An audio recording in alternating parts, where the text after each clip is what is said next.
이번 위자료 소송과 함께 대법원에서 심리를 시작한 최태원 회장과 노소영 관장의 이혼 소송과 관련해 법조팀 홍조 기자에게 더 자세한 얘기 들어보겠습니다.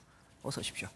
홍 기자, 오늘 소송은 노 관장이 최 회장 동거인인 김영 이사장에게 걸었던 소송입니다. 이렇게 배우자가 아닌 제3자에게도 책임을 물을 수 있는 건가 봐요? 그렇습니다. 김영 이사장은 배우자가 아닌 제3자에게 배상 책임을 물어선 안 된다 이렇게 주장했습니다. 네. 하지만 법원은 이를 받아들이지 않았는데요.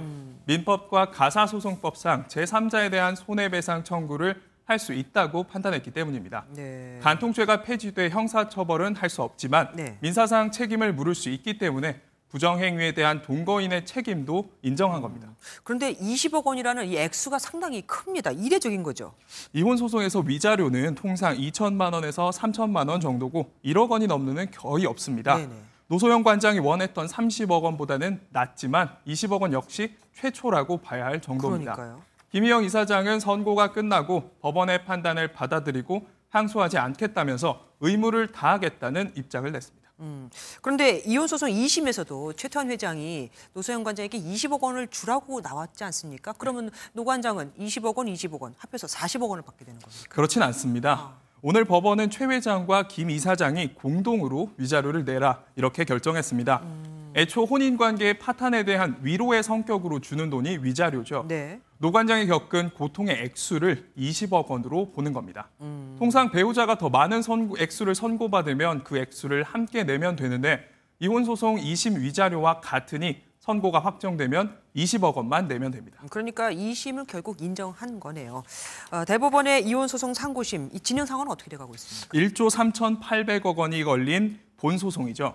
지난달 대법원으로 넘어갔고 최 회장 측이 500페이지에 달하는 상고 이유서를 낸 지 2주가 넘었는데요.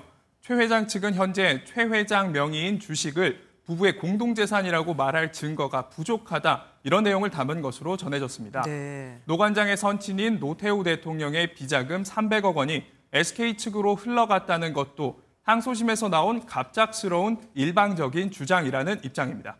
사건이 어제 대법원 일부로 배당돼 본격적인 검토가 시작됐습니다.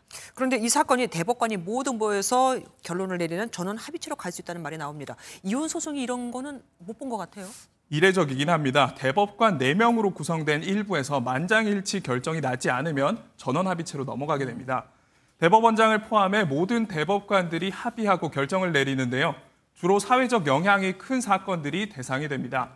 통상 이혼 소송은 전원 합의체까지 넘어가진 않지만 사건이 사건인 만큼 가능성을 완전히 배제할 수는 없습니다. 네. 그렇게 된다면 최종 결정까지는 훨씬 더 오랜 시간이 필요할 것으로 예상됩니다. 그렇겠네요. 지금까지 홍조 기자와 함께했습니다. 고맙습니다.